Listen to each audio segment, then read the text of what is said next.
अस्सलाम वालेकुम, मेरा नाम डॉक्टर शफीक चीमा है और आप देख रहे हैं Neph Chat with doctor Shafiq Cheema. आज हम बात करेंगे क्रॉनिक किडनी डिजीज़ के पेशेंट्स में जो इरेक्टाइल डिसफंक्शन होते हैं, सेक्सुअल प्रॉब्लम होते हैं, जो मर्दाना कमज़ोरी है उसके बारे में। सबसे पहले तो बात करते हैं कि जो इरेक्टाइल डिसफंक्शन है या ईडी या मर्दाना कमज़ोरी, इसकी क्या वजूहात होती हैं। वो लोग जिनमें क्रॉनिक किडनी डिजीज़ है या एंड स्टेज किडनी डिजीज़ है या वो डायलिसिस पे है, तो बहुत सारे फैक्टर्स हैं। एक तो आपको पता है most common cause chronic kidney disease की डायबिटीज़ या हाइपरटेंशन है। तो डायबिटीज़ जो ज़ियाबीतस है वो खुद और हाई ब्लड प्रेशर खुद, ये दोनों भी मर्दाना कमज़ोरी कर सकते हैं, इरेक्टाइल डिसफंक्शन कर सकते हैं। उसके बड़े मैकेनिज़्म हैं। ये नर्वस सिस्टम पे असरअंदाज होकर शुगर को बढ़ा के, ब्लड प्रेशर को बढ़ा के कर सकते हैं। फिर क्रॉनिक किडनी डिजीज़ जो गुर्दों की दायमी बीमारी है, वो इन इटसेल्फ एक वजह हो सकती है मर्दाना कमज़ोरी की। इसके अलावा अगर ये क्रॉनिक किडनी डिजीज़ वर्स हो के एंड स्टेज किडनी डिजीज़ में चेंज हो जाए या डायलिसिस पे आप चले जाएं, तो और बहुत सारे फैक्टर्स होते हैं जो इस पे असरअंदाज होते हैं। फॉर एग्ज़ाम्पल आपकी डाइट जो है, न्यूट्रिशन जो है, वो इफ़ेक्ट होती है। जब डाइट या न्यूट्रिशन इफ़ेक्ट होती है, आप लिमिटेड डाइट ले रहे हैं, मल्टीपल जो है ना फ्रूट्स, वेजिटेबल्स, कई खाने आप नहीं खा सकते, तो उन सब में एसेंशियल वाइटामिन्स होते हैं। तो कुछ वाइटामिन्स की डेफिशिएंसी होती है, कुछ ख़ास न्यूट्रिएंट्स की डेफिशिएंसी होती है। फॉर एग्ज़ाम्पल एक डेफिशिएंसी है जिंक की। It has been associated with erectile dysfunction, तो जिंक की कमी वाक़ई हो सकती है। इसी तरह से कुछ हार्मोनल चेंजेस होती हैं, जैसे टेस्टोस्टेरोन का लेवल कम हो जाता है। कुछ और हार्मोनल चेंजेस होती हैं जो किडनी या लिवर में मेटाबोलाइज होते हैं। उनकी चेंजेस की वजह से आपको ये मर्दाना कमज़ोरी और सेक्स के मसाइल हो सकते हैं। इसके अलावा ये होता है कि जो मेडिसिन आप ले रहे हैं, जैसे फॉर एग्जांपल ब्लड प्रेशर की जितनी भी दवाइयाँ हैं, मोस्ट ऑफ देम, जैसे डायूरेटिक्स हैं, कैल्शियम चैनल ब्लॉकर्स हैं, बीटा ब्लॉकर्स हैं, ये सारे भी इरेक्टाइल डिसफंक्शन करते हैं। शुगर की मेडिसिन भी करती हैं, और भी आप बहुत सारी दवाइयाँ ले रहे हैं वो भी करती हैं।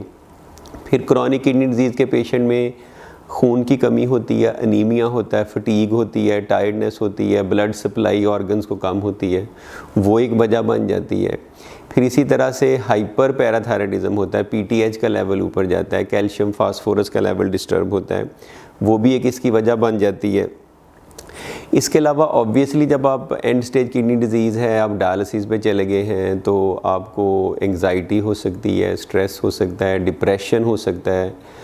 तो मूड डिसऑर्डर्स जो हैं ये बहुत बड़ी कॉज हैं, चाहे वो ऑर्गेनिक वजह हो इरेक्टाइल डिसफंक्शन की या साइकोलॉजिकल हो। इसी तरह से chronic kidney disease, diabetes, high blood pressure, ये नर्वस सिस्टम को इफ़ेक्ट करती हैं। एक कंडीशन होती है ऑटोनोमिक न्यूरोपैथी, उसमें नर्व जो सप्लाई करते हैं मेल ऑर्गन को और बाकी चीज़ों को, वो इफ़ेक्ट होते हैं। तो इस वजह से इरेक्टाइल डिसफंक्शन हो जाते हैं। तो इन सारी बातें बताने का मकसद ये है कि there are dozens of causes, बहुत सारी वजूहात हैं। ये इसमें उस पेशेंट का या इंसान का कसूर नहीं है। ये बहुत सारी बीमारियां हैं, उनमें लेने वाली दवाइयां हैं, लिमिटेड डाइट हैं, हार्मोनल चेंजेस हैं, जो सारी इसका बायस बनती हैं। अब पाकिस्तान में ये कि लोग कतराते हैं, बात नहीं करते। कुछ पेशेंट प्राइवेटली करते हैं, उनको हम ट्रीटमेंट बता देते हैं। तो इसकी डॉक्टर से, अपने नेफ्रोलॉजिस्ट से या यूरोलॉजिस्ट से या फिजिशियन से खुल के बात करनी चाहिए, क्योंकि इसकी ट्रीटमेंट या इलाज पॉसिबल है, आपको हेल्प की जा सकती है। उसमें कुछ चीज़ें तो आप ये करेंगे इलाज के सिलसिले में या इसकी ट्रीटमेंट के सिलसिले में कि जो जो इसकी वजूहात हैं, जिन जिन वजहों से हो रहा है, उसको आप बेहतर करें। फॉर एग्ज़ाम्पल आप न्यूट्रिशन को बेहतर करें, डाइट को बेहतर करें, डाइटरी कंसल्ट होनी चाहिए ताकि एसेंशियल मिनरल्स, विटामिन्स, उनकी डेफिशिएंसी ना हो। आपकी डाइट अच्छी होनी चाहिए। ओवरऑल आपकी जर्नल हेल्थ बहुत अच्छी होनी चाहिए, आपको फटीग ना हो, टायर्डनेस ना हो, आप फ्रेश फील करें। तो जर्नल हेल्थ इम्प्रूव होनी चाहिए, न्यूट्रिशन इम्प्रूव होनी चाहिए। डायलिसिस जो है पाकिस्तान में बहुत इनएडिक्वेट होता है। ज़ाहिर बात है किडनी डिजीज़ की वजह से है, यूरिया क्रिएटिनिन ऊपर गई है, यूरीमिया की वजह से है। तो जितना अच्छा डायलिसिस होगा, एडिक्वेट डायलिसिस होगा, 3 टाइम्स अ वीक होगा, वो आपके लिए उतना ही अच्छा है। इसी तरह से जो कॉम्प्लिकेशन किडनी डिजीज़ में हुई है, फॉर एग्ज़ाम्पल आपका अनीमिया है, उसकी कमी पूरी करनी चाहिए, एरिथ्रोपोइटिन वगैरह के इंजेक्शन लगते हैं। इसी तरह से सेकेंडरी हाइपर पैराथायराइडिज्म है, उसकी कमी पूरी होनी चाहिए, उसको ट्रीट होना चाहिए। तो जो जो कॉम्प्लिकेशन हैं जिनकी वजह से ये मसले हुए मर्दाना कमज़ोरी वाले, उनका अगर इलाज होगा तो ऑब्वियसली इसमें बेहतरी आएगी। इसी तरह से कुछ लोगों में जिंक डेफिशिएंसी है, तो कुछ ऐसे मल्टीविटामिन है जिनमें एडिक्वेट अमाउंट ऑफ जिंक हो, वो दिया जा सकता है। अंडरलाइंग कॉज को ट्रीट करना है, शुगर का अच्छा इलाज करना है, ब्लड प्रेशर को कंट्रोल करना है। ब्लड प्रेशर के रेफरेंस में ये बात है कि कुछ ऐसी ब्लड प्रेशर की मेडिसिन हैं जो इरेक्टाइल डिसफंक्शन नहीं करती। हो सकता है आपको किसी ब्लड प्रेशर की मेडिसिन की वजह से, आप फॉर एग्जांपल एमलोडापिन या नॉर्वेस्क ले रहे हैं, वही रिस्पॉन्सिबल हो, तो फिर आपका जो फिजिशियन है depending upon your condition blood pressure medicine adjust कर सकता है।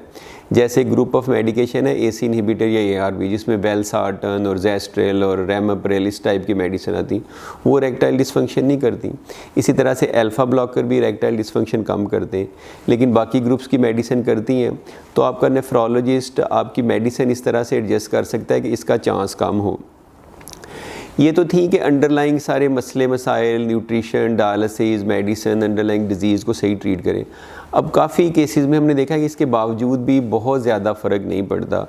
तो 3 मैं आपको टिप्स देता हूँ जो ट्रीटमेंट के लिए इम्पॉर्टेंट हैं, जिससे आपका चांसेस हैं कि 100% चांसेस हैं। उसके बाद भी अगर ना हो फिर तो कुछ यूरोलॉजिकल या सर्जिकल चीज़ें जैसे इम्प्लांट वगैरह और इस तरह की चीज़ें रह जाती हैं।